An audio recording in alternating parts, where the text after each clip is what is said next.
뭐 책을 뭐 일부 보고 네, 책을 일부 보고 일부 못 봤는데요.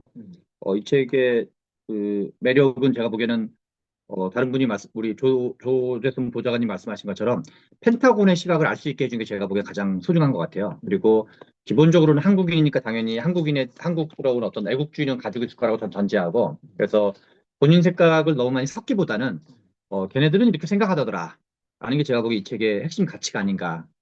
왜냐면 뭐 이것저것 물타기는 많을 거기 때문에 그건 다른 책을 보면 되는 거고, 책 한 권으로 뭐 세상 만사를 다 알려고 그러면 안 되는 거고. 저는 아까 전에 이제 일본에 대한 우려를 얘기했는데, 저는 일본 이제 이게 한일 군사 동맹과 또는 한미일 군사 동맹과 한미일 군사 협력을 좀 구분해야 된다고 생각을 해요. 저는 한미일 군사 협력을 적극 찬성해요. 이제 많은 분들이 이제 뭐 저도 뭐 운동권 출신이기 때문에 이제 반일 민족주의를 기본적으로 이제 오랫동안 감정적으로 가지고 있었는데, 일제 시대랑 지금이랑 이제 우리가 그 일본의 의도와 아무 관계없이 일본의 수준을 먼저 봐야 돼요. 그 이제 제가 좋은 불평등 책 쓰면서 여러 가지 뭐 데이터를 많이 보게 됐는데, 지금 그 작년도 정도를 기준으로 미국이 전 세계 GDP의 28조 달러를 가지고 있어요. 이거를 이제 28조 달러고, 중국이 약 20조 달러 정도를 가지고 있고, 유럽 다 합쳐서 20조 달러 정도를 가지고 있어요. 그런데 그 지금 러시아가 몇 조 달러냐면 우리나라가 현재 한 1.8조 달러 정도 되거든요. 러시아가 우리랑 순위가 왔다 갔다 해요. 경제 규모로. 그래서 러시아는 제국이 될 수가 없어요. 러시아는 그냥 우리나라랑 비슷한 경제 규모를 갖고 있어요. 우리가 이제 더 많을 때도 있고 러시아가 더 많을 때도 있고, 에너지 가격이 잘 팔리냐 아니냐, 환율이 어떠냐에 따라서 달라지는 거고. 일본은 일본은 지금 현재 1인당 GDP는 우리가 살짝 비슷하거나 더 많고, 다만 인구가 우리보다 한 2.5배 정도 많아요. 그래서 일본은 5.5조 달러 정도의 경제 규모를 갖고 있어요. 그래서 일본은 제국주의를 할 능력이 아예 없어요. 의사가 있더라도 그거는 마치 그 무슨 뭐 이렇게 그 뭐랄까 이게 별 볼일 없는 사람이 이게 그 자기가 뭐 세계 패권을 잡겠다고 하는 얘기처럼 그냥 허황된 얘기야, 허황된 얘기예요. 그래서 객관적으로 제국주의는 불가능해요. 일본은. 그게 이제 하나고. 그래서 자꾸만, 근데 다만 옛날에 그 우리가 이제 1894년도에 청일 전쟁을 하고, 그다음에 1904년도에 러일 전쟁을 해가지고 이제 러시아를 한번 해서 약간 무승부 비슷한 약간 판정승을 한 적이 있었죠. 그리고 1차 세계대전의 승전국이었고, 그때의 일본과, 그리고 이제 세계 경제 규모가 그 미국이 한 70%까지인가 뭐 따라붙었다는 건데, 지금은 2010년도에 분기점으로 그 중국과 일본이 뒤집어져요. 2010년대 분기점으로 세계 2위를 오랫동안 일본이 하다가 중국이 2위를 하고, 지금은 이제 20조 대 5.5조의 나라가 됐어요. 총 GDP 기준이에요. 그리고 지금은 독일한테도 뒤집어지고 있어요. 환율 때문에. 그래서 4위가 지금 될랑말랑한 사이거든요. 그래서 일본을 걱정할 이유가 전혀 없다.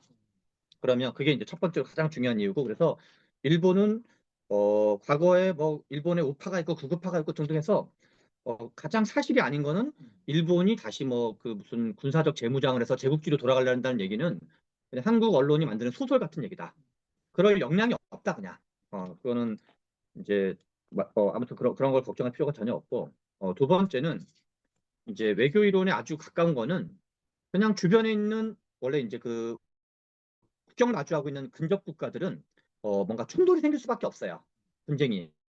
그래서 먼 나라에 있는 강대국들과 연합을 해가지고 가까운 나라를 견제하는 게 세력 균형 이론의 핵심이거든요. 그래서 우리가 영국과 프랑스가 지중볶고 싸워도 독일이 세지면 영국과 프랑스가 편먹고 다시 독일을 견제하고, 프랑스가 막 지랄을 하면 영국과 독일이 다시 편먹고 프랑스를 견제하는 거거든요.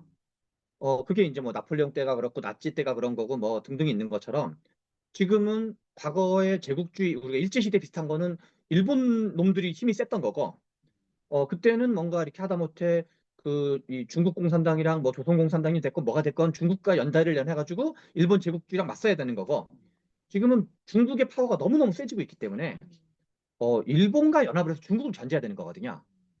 그래서 아까 전에 그냥 GDP 기준으로 보면 우리나라는 한 1.8조 달러 정도, 일본은 5.5조 달러 정도, 호주가 또 이제 우리랑 약간 비슷한 경제 규모 정도 될 거거든요. 호주도 약간 순위가, 그래서 우리 한국, 일본, 호주, 뉴질랜드가 이제 인접한 동북아 국가들과 이제 중국과 견제하고 있는, 마주보고 있는 약간 서방적 가치를 가진 나라인데, 자유민주주의 국가인데, 다 합쳐도 10조 달러가 약간 안 돼요. 그러니까 중국 경제 규모의 한 2분의 1 정도 되는 거죠. 그래서 저는 그게 이제 원교 근공 이론인 거죠. 원교 근공 이론에 맞춰서 우리는 한미동맹, 강력한 한미동맹, 그 다음에 한국, 일본, 호주, 뉴질랜드, 그 다음에 미국을 포함한 거기에 군사 협력, 동맹은 반대, 한미일 군사 동맹은 반대, 한미일 군사 협력은 좋은 거, 지소미아를 포함해서. 그다음에 나토 및 유럽이랑은 이제 그 유럽이 전쟁이 더 많았거든요. 2차 세계대전 이전까지는. 그래서 이제 미국의 고립주의는 유럽 애들은 허구한 날 전쟁만 하기 때문에 미국은 아메리카 대륙은 거기에 엮이면 안 된다가 미국의 고립주의 중에 하나인데 이제 미국이 유럽이 어떻게 될지 모르겠지만 유럽의 전쟁 가능성이 한반도의 전쟁 가능성이 뒤지지 않거든요. 그래서 거기는 이제 약간 교류, 이제 나토나 유럽이랑 우리가 계속 교류 정도를 하는 거죠. 그래서 뭔가 너무 깊이 개입하진 말고, 그다음에 거기에는 우리의 국익은 중국과 러시아도 우리 국익과 연결된다. 중국은 이제 이후에 양자택일을 점점 강요받고 있긴 하지만 제가 그 존 불평등 책을 쓰던 때는 1990 2019년도를 데이트했는데 그때는 우리나라 전체 수출의 25%가 중국이었고 홍콩이 8%였어요. 두 개를 합쳐 33%가 우리나라 수출이었고 당시에는 미국은 20, 한뭐 17, 8% 정도밖에 안 됐거든요. 그러니까 미국의 2배 정도가 중국 수출이었는데 지금은 중국 수출이 20%, 우리나라 전체 수출에 미국 수출이 19%예요. 그래서 그러니까 미국 수출과 중국 수출은 다 사실상 다이다이 정도 주고 홍콩도 8%에서 쭉 찌그러들어가지고 한 3.5% 정도 되더라고요. 최근 데이터를 보니까. 근데 그걸 한꺼번에 없앨 수가 없어요. 그래서 우리가 윤석열이 멍청하게 중국을 적대시하는 거를 한 거는 나쁜 놈인 거예요. 국익에 해로운 짓을 하고 그래서 한미일 군사협력을 하되 중국을 자극하는 건 신중해야 되는 거죠. 물론 대만 문제에 대해서는 이제 어느 정도 애둘러서 뭐 이렇게 하는데 그 문재인 정부 때도 대만을 했어요. 그 힘에 의한 현상 변경 반경한다라는 힘에 의한 현상 변경을 반대한다라고 하면서 받아낸 게 미사일 사정거리 제한을 받아낸 거죠. 그런 걸 해가지고 그리고 미국이 주도하는 어쩌고저쩌고 그 무슨 민주주의 정상회의도 하면서 그리고 또 베이징 올림픽에도 적극 참여한 거죠. 그래서 일종의 제가 보기에 문재인 대통령 버전의 저는 균형 외교였다 생각을 해요. 그래서 우리가 집권하더라도 또는 이제 윤석열 정부 국민의힘이 집권하더라도 중국을 자극하는 건 나쁜 거다. 국익에 해로운 거다. 그래서 중국은 경제적 교류가 여전히 되게 중요한 거고 세계 경제의 전 세계 경제 총 GDP 규모가 한 110조 달러에서 120조 달러 정도 사이 되거든요. 대충 퉁쳐가지고 20%에 살짝 안 되는 거야. 그러니까 20조 달러 정도 된다는데 아니 세계 경제 17 내지 19% 되는 나라랑 원수지어서는 안 된다는 거죠. 설령 이게 점진적으로 양자택일을 강요받는다 하더라도 그게 있고 두 번째 러시아는 왜 소중하냐? 우리나라가 지금 이제 저도 외교안보 때문에 점점 이제 그 유튜브로 뭐 저는 밀떡은 전혀 아니지만 군사 관련된 걸 틈틈이 많이 보려고 그러거든요. 아까 전에 한국이 세계 최초로 레이저를 저렴한 비용으로 잡는 걸 개발했어요. 그래서 이렇게 빔으로 그냥 한 뭐 1,000원인가 한 5,000원 미만 이렇게 한 방 쏘는데 5,000원 미만 걷는데요. 그러니까 이제 우리나라는 드론 잡는 기술을 개발한 거예요. 레이저로 드론을 잡는다고? 평 쏘는데 백발 백중이에요. 한국 제조업 기술 때문에 그런 거예요. 이거는 점점점 팔리게 될 거예요. 그러네요. 전 세계적으로. 그래서 아마 뭐 우리나라가 만들 수 있는 전 나라도 만들겠죠. 이게 폭발시키는 수준이에요? 아니면 멈추고 떨어뜨리는 정도? 왜냐면 드론이라는 게 싸고 가볍잖아요. 그렇죠. 삥 해서 팡 폭발시키는 거야. 삥 쏘면 팡 하면 터지는 거예요. 열이에요, 열. 말 그대로 레이저로 이제 레이저로 사는 것도 이건 세계 최초예요. 지금 이제 곧 있으면 수출될 거예요. 그러니까 만약에 지금 이제 뭐 북한이나 러시아나 중국이 아무튼 빔을 쏘면은 이제 우리는 다만 이제 시설이 있어요. 시설이 같이 이동 시설이거든요. 아까 제가 우리 단톡방에 올렸는데 보시면 되고 러시아는 왜 중요하냐? 우리나라가 현무 파이브라는 걸 만들었는데 여기 이제 잠깐 나왔지만 불곰 산업이라는 건 우리나라가 그 노태우 대통령 시절에 그 소련이랑 외교를 해가지고 한소 수교를 했는데 한소 수교 직후에 소련이 망해버리잖아요. 그래서 소련이 우리나라한테 돈을 못 갚는다 그래요. 돈을 못 갚는다고 얘기하면서 뭐라면 우리나라 군사 무기를 가져가라. 해서 헬기를 그때 줬던 게 뉴스로 봤던 기억이 있거든요. 그러면서 그러니까 소련 때 우리가 빌려줬는데 돈을 이러저런 뭐 우리나라 빌려줬는데 자기네가 경제가 아작이 나가지고 못 빌려주니까 군사 기술 협력해 준 거거든요. 그래서 우리나라 이 어떤 우주항공 뭐 그다음에 이런 거 인공위성 그다음에 이제 현무 파이브 이런 걸 러시아 기술이 많이 역할을 했고 그다음에 이제 우리 권효재 상무님이 강의해서 알게 된 거는 이제 우리가 석탄이 있고 석유가 있고 가스가 있고 가스는 두 종류의 가스가 있는데 하나는 천연가스가 있고 액화가스 LNG가 있는데 천연가스는 독일에게 노드 스트림을 통해서 팔아먹다가 그러니까 발생하자마자 관을 통해서 팔아야 되는 거예요. 아니면 그냥 하늘에 버리는 거죠. 기체 상태이기 때문에 이제 고체가 석탄, 액체가 석유, 기체가 천연가스 아니 가스잖아요. 근데 가스는 두 종류가 있는데 하나는 천연가스가 있고 하나는 액화가스가 있는데 LNG 가스가 있는데 그러면 러시아가 대표적으로 천연가스를 통해서 하는 게 많이 있는 거고 물론 뭐 액화도 가능하긴 하겠지만 근데 액화가스는 이게 기체를 액체로 바꾸고 이제 그 LNG 가스가 가장 유명한 데는 하나는 카타르라 그러고 한국은 주로 카타르한테 수입을 한대요. 또 하나는 미국인 거예요. 셰일 혁명 이후에. 그래서 우리는 지금 이제 카타르한테 수입을 하는데 미국이 이러저러 협박을 하면 무역 국제를 조정하기 위해서 이렇게 수출액을 줄이는 게 아니라 대규모 이제 LNG를 사들이는 거죠. 미국한테 대규모 LNG 사들이면 흑자 규모는 줄어들 테니까. 그리고 어차피 우리는 수입하는 거를 이제 다차원적으로 이제 두 군데서 수입하는 걸 바꾸는 거니까. 근데 어, 러시아 우크라이나 전쟁으로 인해서 러시아 입장에서는 그 기체 상태를 버려버리든가 싸게라도 팔아야 되는 거예요. 이거를 왜냐면 그냥 버리는 것보다 파는 게 나은 거 아니에요. 근데 이걸로 누가 제일 덕을 받냐? 중국이 덕을 제일 많이 본 거예요. 그래서 인도랑 중국은 이걸 헐값에 매입한 거예요. 그래서 이제 유럽에 팔아먹던 그 러시아의 천연가스를 버릴 수는 없으니까 이제 원래 그 오랫동안 외교 관계가 있던 러시아랑 그다음에 경제 규모가 큰 그 중국한테 저렴하게 하면서 그러면 일종의 트럼프 입장에서는 러우 전쟁을 종전시키면 일종의 이제 러시아가 그러니까 일단 중국이 뭔가 어마어마한 이득을 현재 보고 있는 거예요. 중국이 이득 보는 거를 거의 뭐 후려치기로 지금 천연가스를 매입하고 있는 거거든요. 구매하고 있는 거거든요. 중국이 그러는 거를 단절시키는 효과가 있고 그리고 이제 뭐 그러면 이제 유럽이 다시 러시아 걸 살 수도 있고 아닐 수도 있지만 그리고 또 이제 인도랑 그러니까 일종의 러시아 가스 가격이 상승되는 효과가 있는 거예요. 지금 후려쳐서 팔고 있는 거니까. 그러면 다시 가격 경쟁력이 약해지니까 미국 걸 팔아먹을 수 있는 거죠. 그래서 우리는 러시아가 에너지 대국이고 이제 군사적 대국이고 러시아는 경제 규모로는 우리나라랑 비슷한 경제 규모를 가진 나라예요. 그리고 재래식 무기로만 싸우면 우리가 이기는 거예요. 그냥 다이다이로 붙으면 이기는 거예요. 근데 이제 러시아가 무서운 건 하나는 전 세계 핵에 5천 발을 러시아가 가지고 있다 그러거든요. 그중에 이제 뭐 고장난 게 한 500발, 1000발 된다는데 아무튼 한 4천 발을 4천 발 정도 가지고 그러니까 아무튼 4, 5천 발을 가지고 있는 거고 경제 규모는 한국과 비슷한 나라, 인구 규모는 일본과 비슷한 나라. 그러나 이제 에너지 대국, 핵 강국 두 가지 정도 외에는 아무것도 없는 거예요. 그러면은 우리나라가 우리가 그때 이제 권여대 상무님한테 강의를 들었지만 결국 경제 발전이라는 건 저렴한 그 산업용 그 전기를 공급할 수 있냐. 그래서 에너지 가격은 펀드멘탈한 어떤 그 원가이기 때문에 생산 원가의 어떤 가장 1층을 형성하는 게 에너지 가격이고 뭐 등등등이 있는 거기 때문에 우리나라 경제 발전의 국익 관점에서 러시아랑 잘 지내야 되는 거야. 그래서 러우 전쟁이 있으면 그 무슨 유엔 총회에서 의결하면 뭐 찬성. 그런데 이제 군사 원전은 신중. 그게 인도가 선택한 방식이에요. 어, 물론 이제 그 인도도 찬성을 했거든요. 그 러시아 규탄은 찬성. 그러나 러시아랑 아주 사이좋게 잘 지내거든요. 그런 것처럼 우리나라는 그 이 사개 강국에 둘러싸여 있지만 우리를 위협하는 그 거대한 가장 첫 번째 위협은 중국으로 봐야 되고 북한은 우리한테 뭘 하는 거는 그리고 이제 최근에 SBS에서 한 것 중에 이제 만약에 북한이 우리나라한테 핵무기를 쏜다.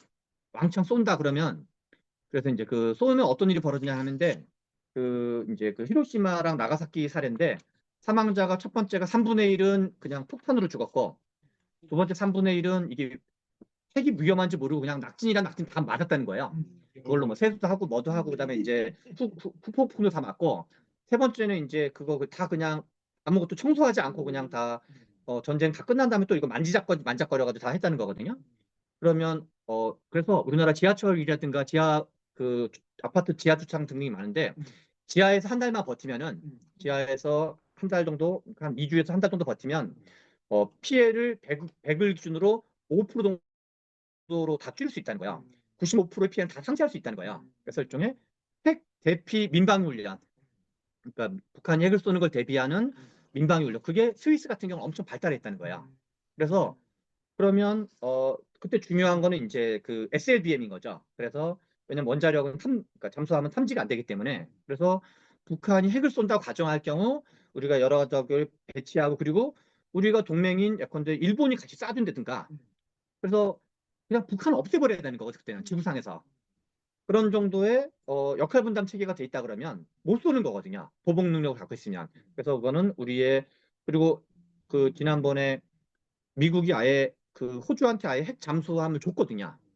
원래 이제 프랑스한테 구매할 예정이었는데 미국이 제공한 거죠. 이제 그 미호 동맹을 위해서. 그래서 한국, 일본, 호주 등등이 그렇게 군사 협력을 서로 맺으면 북한은 우리한테 핵을 못 쏘게 된다는 거예요.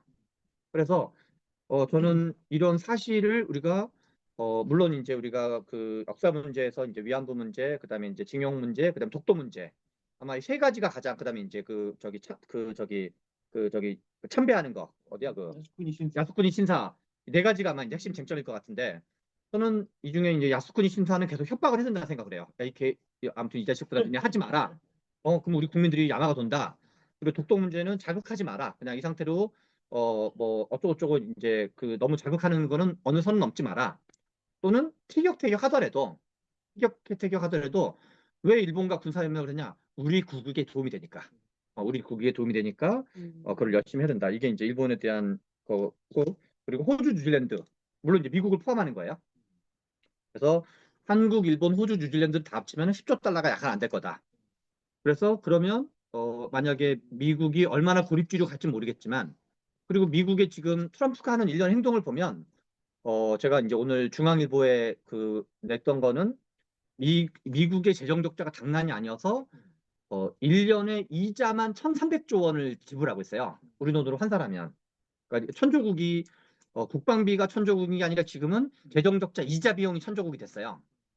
그래서 그거를 급진적으로 줄여야 되는 거거든요. 그래서 공무원 22만 명을 해고한 거고.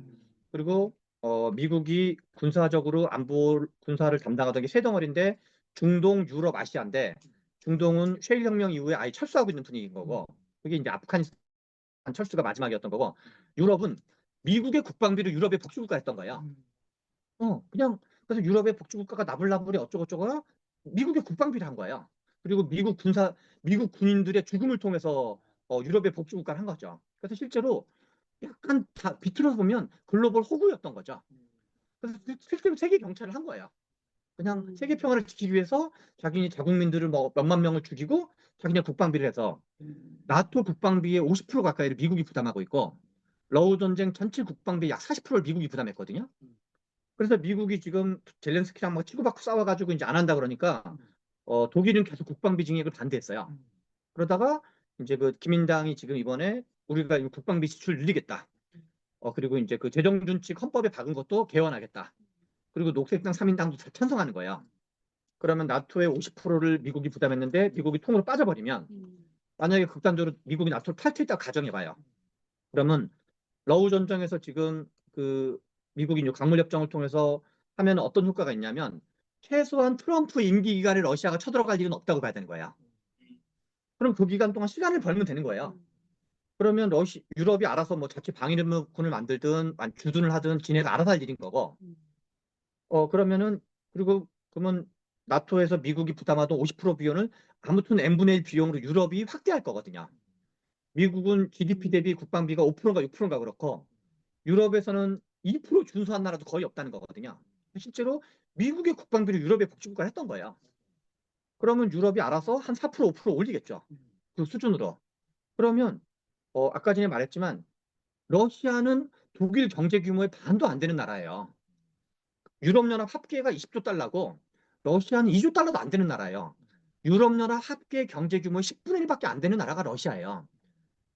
그 유럽연합이 제대로 군사비를 팍 지출하면 잽도 안 되는 거예요. 군사력은.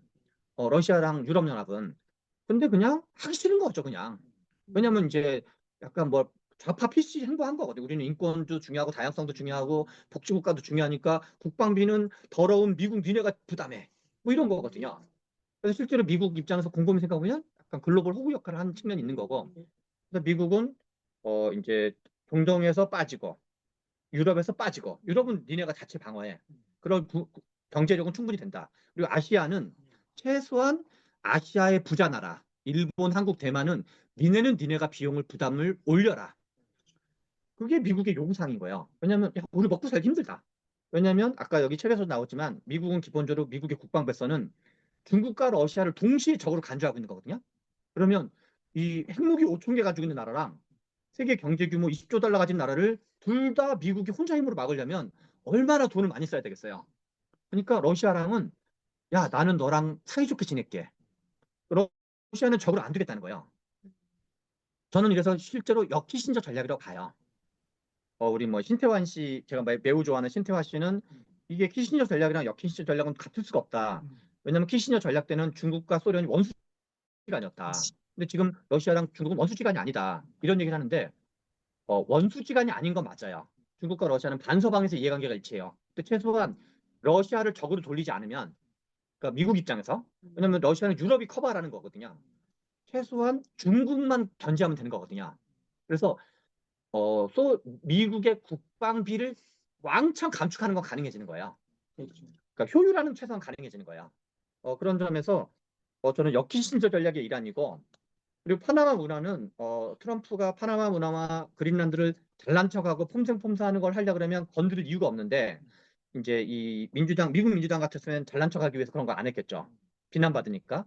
근데 파나마는 원래 미국이 개발했는데 카터 때 넘겨줬는데 지금 중국군 이 초안지와 삼국지 세계관을 똘똘 묶인 사람들에서 남미 국가를 다 포섭하고 있는 중이거든요. 거기도 원교 분공 때문에 남미 국가는 중국이랑 편먹는 게 좋은 거예요. 우리가 미국과 편먹어서 중국을 견제하는 게 좋은 것처럼 남미 국가들은 중국과 편먹어서 미국을 견제하는 게 좋은 거거든요. 국익 관점에서. 그래서 파나마가 원래 대만이랑 수교하다가 대만이랑 단교하고 중국과 수교하고 그랬거든요. 그러니까 이 그 중국 그러니까 미국 바로 밑으로 중국의 영향력이 확대되기 위해서 파나마 문제를 제기하는 거고 그리고 그린란드는 중국은 그린란드에 접경을 못 하고 있어요. 지도상. 중국은 아직 이쪽으로는 이제 동북아 쪽으로는 바다를 못 나오고 있거든요. 그건 또 러시아 땅이 걸려 있기 때문에 그 2차 아편 전쟁에서 러시아가 땅을 뺏어버렸기 때문에 그래서 만약에 이 러시아를 트럼프가 자기네 편으로 만들고 사이좋게 만들어 가지고 북극 항로 관련돼 가지고 그냥 거기에 관계된 나라는 현재는 캐나다, 미국 그 러시아거든요. 캐나다, 미국, 러시아가 또는 러시아, 캐나다 제껴버리고 왜냐면 51번째 주라고 이미 낙인 찍었으니까 그러니까 명분은 되는 거 아니에요. 야, 51번째 주가 무슨 협상 테이블에 있어. 그래서 미국과 러시아가 단둘이 북극 항로는 이렇게 이렇게 하는 걸로 국제적인 규정을 만들면 그게 룰이 되는 거야. 항해의 자유라는 것도 영국과 미국 두 나라가 만든 거거든요. 국제법으로 영국과 미국이 하니까 국제법이 된 거지 무슨 여러 나라가 합의해서 한 적은 한 번도 없어요. 항해의 자유라는 것도. 그래서 북극 항로 역시도 중국을 고립시키기 위한 중국의 북극 항로 진입을 막기 위해서 그런 것까지를 고려하면 트럼프의 그림이 엄청 큰 그림이고 그리고 예컨대 우리가 나토가 지네 돈으로 지금 국방 예산을 그러니까 지금은 2%도 안 지키던 나라가 한 1%에서 1.5% 지키던 나라가 4% 5%를 올린다는 거를 말로 점잖게 해서 가능하겠냐는 거야. 야, 뭐 이렇게 좀 설득하지. 야, 너네 좀 해봐. 그러면 뭐 독일이 싫어. 그럼 끝인 거잖아요. 근데 그게 아니라 야, 너네 러시아한테 핵무기 쏘라고 우리가 러시아를 격려할 거야. 그리고 그런 미치광이 전략을 써야지. 독일이나 영국, 프랑스, 이탈리아가 야, 저 이탈리아 트럼프 새끼는 무슨 짓을 할지 모르니까 우리가 국방비를 5% 올려야 되겠죠. 말을 하겠죠. 그런 정도로 미치광이 전략을 쓰지 않으면 나토가 뭐하러 재무장을 해요. 그래서 저는 우리 여기 책에도 나왔지만 나토의 국방비가 2% 올라간 거를 미국 민주당 관계자한테 물어봤는데도 다 잘한 거라는 거잖아요. 되돌릴 이유가 없는 거예요. 미국 민주당은. 그래서 그거는 나토의 국방비를 유럽이 올리는 거는 미국 민주당과 공화당의 초당적 합의 사항이었는데 미국 민주당은 잘난 척하고 뭔가 욕먹는 거 싫으니까 안 했던 건데 트럼프는 욕먹는 거 신경 안 쓰고 하고 있는 거거든요. 그래서 저는 이 뭐 등등은 이제 미국의 국익 관점에서 충분히 설득력 있는 거다. 그리고 제가 단톡방에 올리는 게 있는데요. 단톡방에 올리는 게 빈국가 부국이라는 정말 약간 대한민국의 천재적인 정치학자였던 김일영 교수. 이분이 이제 안타깝게 요절하셔서 돌아가신 분인데 그리고 이분의 연구 주제가 원래 박사학위 논문이 농지개혁이었대요. 그 얘기는 다 빠지고 이분의 책에 있는 내용인데 이분은 한미 동맹 체제, 군사 동맹 체제를 이게 네 가지 축으로 봐요. 이제 이게 54년도에 그러니까 54년도에 그 작전 지휘권이 아니 한미 상호 방위 조약이 만들어지는데 이게 네 가지 축인 하나가 정전협정인 거고 근데 한미 상호 방위 조약이었고 이건 이제 남침을 저지하는 건데 이제 주한미군은 인계철선을 했고 그다음에 한미 합의 의사록은 작전 지휘권이라고 생각하시면 돼요. 이 작전 지휘권에 있는 조항이 한미 합의 의사록이거든요. 한미 합의 의사록의 원래 의도 자체가 북진을 막는 거예요. 그래서 인계철선은 38선 부근에 주한미군을 배치하고 작전 지휘권을 미국이 갖고 와서 이승만을 비롯한 이 남한의 반공 반북 우파들이 북한으로 쳐들어가는 군사적 모험주의를 막기 위해서. 그래서 54년 체제가 2015년 때 작동된 거죠. 그래서 이 또라이였던 윤석열이 북침을 하려고 그랬는데 북한을 군사 공격하려는데 이 북한 당시 미국의 지혜로운 그 결정에 의해서 우리가 2025년에 그 혜택을 본 거다. 그래서 원래 한미 동맹 체제에 이게 담겨 있던 거야. 그래서 이번에 이 윤석열의 그 계엄 쿠데타가 친일 쿠데타가 막은 거는 한편으로는 광주 80년 광주의 시민들의 원혼 그리고 학생운동이 80년대 내내 주한미군 점거하고 막 화염병 던지고 미 대사관 점령하고 뭐 미문화원 점거하면서 계속 미국한테 따진 거거든요. 니네 광주 때 왜 그렇게 침묵했었냐? 우리나라 그래서 제가 이제 미 대사관을 점거했던 안국의 선배한테 이 윤석열이 이 쿠데타를 한 다음에 전화 통화를 하는데 그 안국의 선배 그냥 A 선배라고 표현하면 지금도 미국을 못 가요. 미국에서는 테러리스트로 지정돼 있어 이 선배는. 다른 나라 다 가는데 미국은 못 간대요. 그래서 근데 이제 그거를 계속 지적해가지고 미국은 그게 이제 그냥 한국에 맨날 우리를 그냥 뭐 이렇게 전두환을 밀어준 배후 세력으로 인지하는 게 너무 스트레스 받는 거야.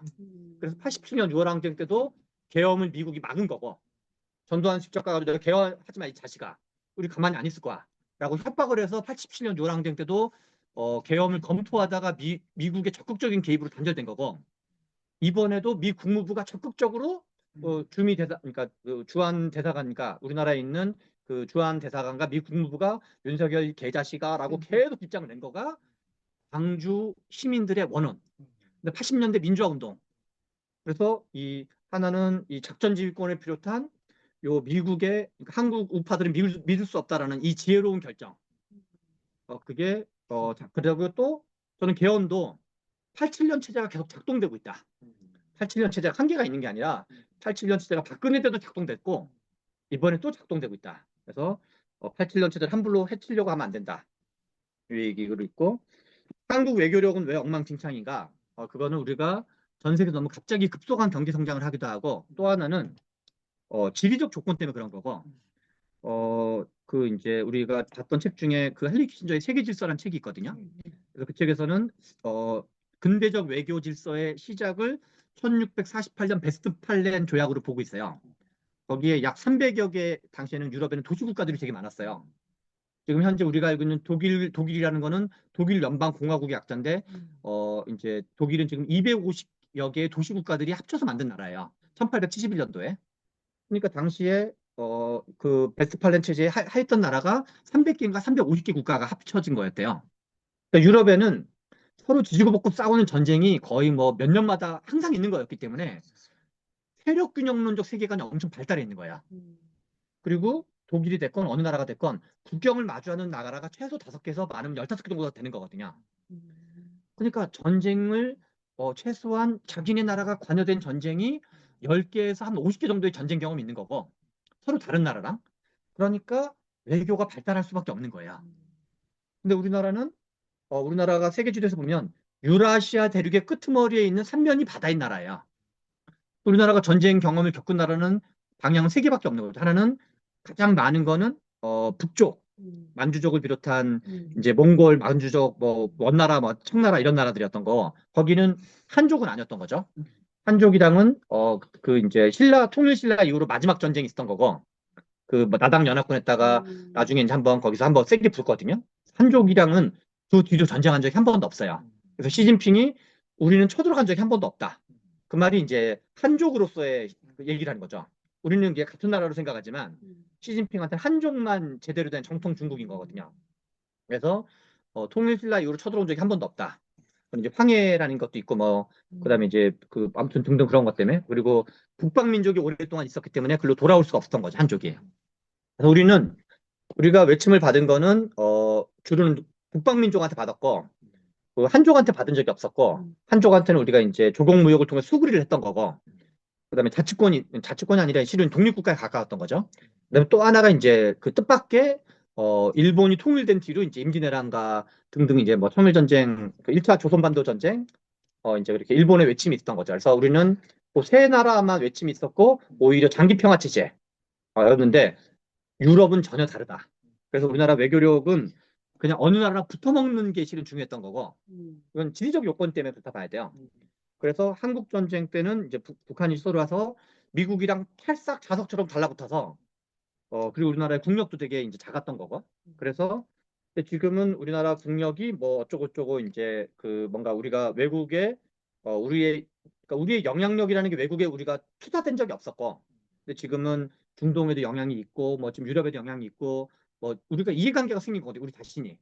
그래서 지금은 이제 뭐 K-팝 열풍이 됐건 뭐 K 뭐가 됐건 이런 게 다 우리 입장에서 이해관계가 생긴 측면도 있기 때문에 엄청나게 우리가 그리고 전 세계에서 가장 초고속 성장을 한 나라이기 때문에 초고속 압축 성장을 한 나라이기 때문에 어떻게 보면 우리의 뇌는 초등학교 수준의 뇌를 갖고 있는데 몸집은 한 대학원 석사 박사 정도의 몸집이 된 거거든요.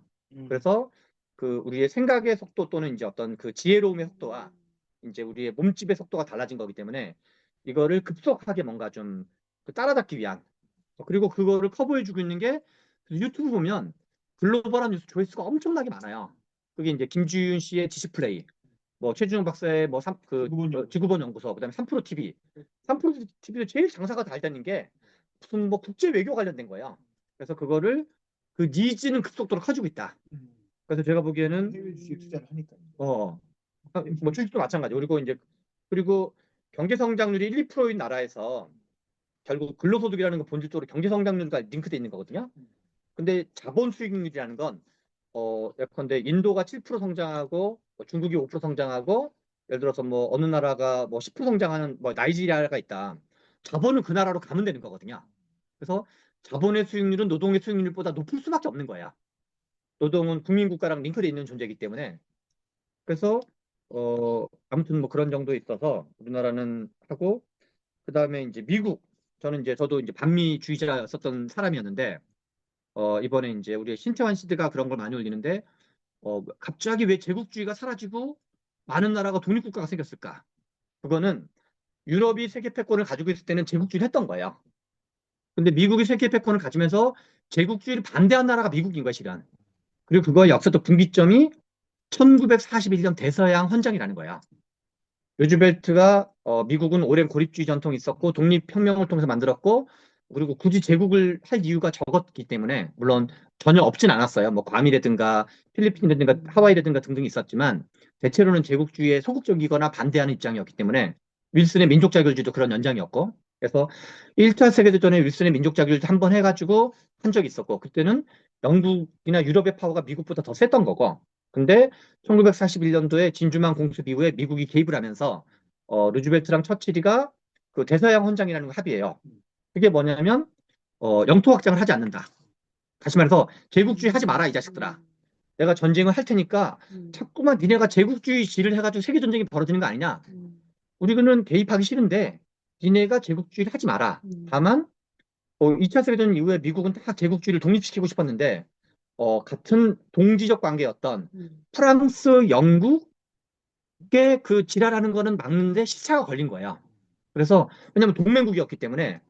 근데 그 2차 중동 전쟁인가 3차 중동 전쟁에서 영국, 프랑스, 이스라엘이 시나이 반도 이집트를 점령하는데 이제 소련이 핵무기로 그 공격하겠다고 얘기를 하고 미국도 소련의 핵무기 공격을 찬성한다고 입장을 밝혀요. 왜냐하면 제국주의 짓거리를 한 거니까 또. 그래서 영국, 프랑스, 이스라엘이 이집트 시나이 반도를 점령했을 때 소련의 핵무기 공격을 반대하지 않는다가 미국 공식 입장이어가지고 결국 철수하게 되고 야마가 돌아가지고 프랑스가 핵 개발을 자체적으로 하는 거거든요. 그게 상징적 사건인 거야. 50년대 뭐 초중반인가 그랬는데. 그래서 미국은, 그리고 인도가, 우리는 1945년에, 그러니까 2차 세계대전이 끝난 게 45년인데 우리는 45년에 독립을 했잖아요. 그건 이제 미소 냉전의 접경지대였기 때문에. 인도의 독립일을 찾아보면은 45년이 아니에요. 왜냐면 영국은 독립시켜주기 싫었거든요. 근데 계속 미국이 압력을 넣어요. 꺼져, 이 자식아. 그래서 압력을 넣어서 나중에 뭐 48년인가 50년에 인도가 독립이 돼요. 왜냐면 동맹국을 함부로 하는 거에 한계가 있는 거잖아요. 그리고 독도 문제도, 원안에는 독도가 한반도에 들어가 있었어요. 영국 새끼들이 그걸 반대해요. 영국 새끼들이 지네 것도 빠지라는 압력을 받을까 봐 지네는 계속 그 먹고 싶었거든요. 그러니까 일본 것도 빼지 말라 그래서, 그 영일 동맹 사이에서 일본과 영국은 서로 끈적끈적한 사이였기 때문에 일본이 로비는 잔뜩 해가지고, 영국 새끼들이 그걸 빼요. 그러니까 미국이 주도하던 협정에서는 독도가 한반도로 들어가 있었고, 그게 초안이었어요. 그 이제 한일 협정에서. 아니다, 그 저기 그 2차 세계대전 직후에. 2차 세계대전 직후. 그런데 일본 애들이 영국한테 이빠이 협상을 해가지고, 그래서 독도 문제는 영국한테 지랄 거려야 되는 거, 우리가. 일본한테도 물론 지랄 거리다 하더라도. 그래서 이제 독도가 우리 거라고 얘기하는 여러 가지 반론 중에 하나가 초안은 있었다. 근데 그거는 미국이 주도하는 거랑 영국이 이제 끼는 거랑 차이였던 거죠. 그런 식으로, 그러니까 미국이, 지금 그동안의 세계 질서는 제국주의를 매우 싫어했던 미국. 이게 상대적으로. 그래서 유럽은 영토 확장형 제국주의였던 거고, 얘네는 원자재와 노동력과, 그리고 이제 그런 거였던 거고, 근데 미국은 어떻게 보면 이제 결과적으로 독립국가를 많이 만들어진 건 미국이 세계 패권을 잡았기 때문인 거고, 그리고 냉전 체제하에서는 미국은 이런저런 나쁜 짓을 많이 하긴 했지만 미국의 최대 관심사는 그냥 반소였던 거야. 소련 견제가 미국의 최대 관심사여서 독재국가인데 반소 친미 독재국가는 지지해 준 거고, 민주화운동 세력이어도 친소 민주화운동 세력은 견제했던 거야. 왜냐면 그게 가장 상위 가치였으니까. 우리나라는 한국은 왜 민주화가 됐느냐, 여러 가지 원인 중에서 한국 전쟁을 거쳐서 우리는 남한에는 친미 세력만 남게 됐어요. 그래서 김영삼, 김대중은 친미 민주화 운동 세력이었기 때문에 미국이 적극적으로 도와준 거고, 동남아에 적지 않은 나라는 친사회주의, 친소 반미 그 좌익 민주화 운동 세력이 많았거든요. 거기는 이제 미국이 안 도와준 거죠. 그래서 아무튼 우리나라가 독립되거나 전 세계, 미국은 제국주의가 아니라, 우리가 그래서 80년대 NLPD가 논쟁하면서 뭐 신식민지 어쩌고저쩌고는 다 엉터리 논쟁이었다, 돌이켜보면. 다만 베트남 전쟁 등등으로 오판도 있고, 완전히 독립이랑 그 제국주의를 단절하는데 오랜 시간이 걸렸던 거다. 45년부터 이제 베트남 전쟁이 뭐 프랑스가 물러나는데 오래 걸린 것처럼. 그 다음에 이제 저는 일본이랑 아무튼 결합하는 게 중요하고, 인도태평양 전략도 의미가 있고, 근데 다만 중국 견제를 우리가 약간 이제 중국이 한테 약간 덜 열받게 이제 관여를 해야 된다가 생각이고, 대만 문제도 우리가 빠질 수 없고, 다만 이제 여기 뭐 이렇게 항공이나 여러 가지 이제 배후기지 정도 역할로 하는 식으로 가고, 그다음에 저는 우리나라가 할 수 있는 것 중에 하나가, 지금 G7이 있는데, 그러니까 미국도 우리가 필요하거든요. 가장 중요한 거는 제조업 때문에 그래요.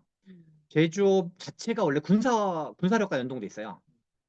우리나라가 제조업을 기른 것 자체가 안 보이기 때문이었고, 그래서 제조업은 중요하다. 제조업 이퀄 군사력. 그래서 특히 이제 미국 입장에서는 해군력, 조선업. 그래서 이번에 이제 미국은 조선업 생산 능력이 거의 없고, 미국과 중국 1대1로 붙으면 조선에서 게임이 안 될 거야.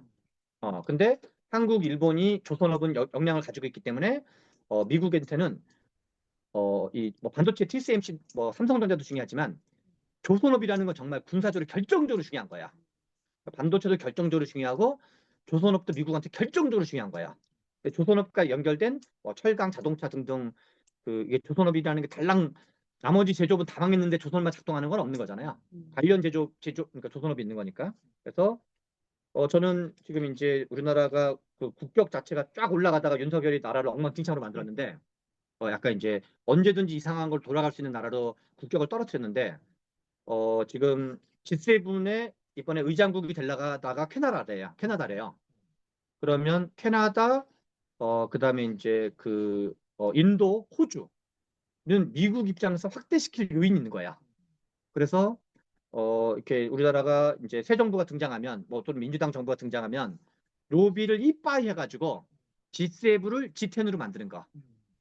그래서 원래 캐나다랑 미국은 우호적이었고, 이제 약간 유럽 쪽에서 약간 이제 세모 표시, 갸우뚱하는 게 있었다는데 저는 새 정부의 중요한 외교적 과제 중에 하나는 G10에 들어가는 거. 그거를 열심히 했으면 좋겠다. 이상입니다. 네, 수고하셨습니다. 우리 사진 찍고 마무리할게요. 다들